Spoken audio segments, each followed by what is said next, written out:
Joplin is a free, open-source note-taking application that helps you organize your thoughts, tasks, and projects effectively. Here's a beginner's guide to using Joplin. Download and install Joplin.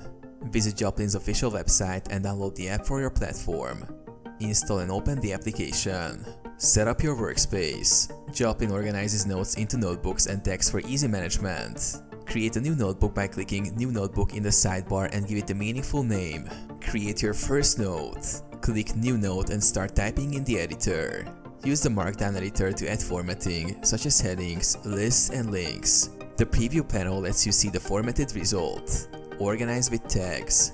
Add text to your notes for better categorization and searchability. Synchronize your notes. Joplin supports synchronization with cloud services like Dropbox, OneDrive, or WebDAV.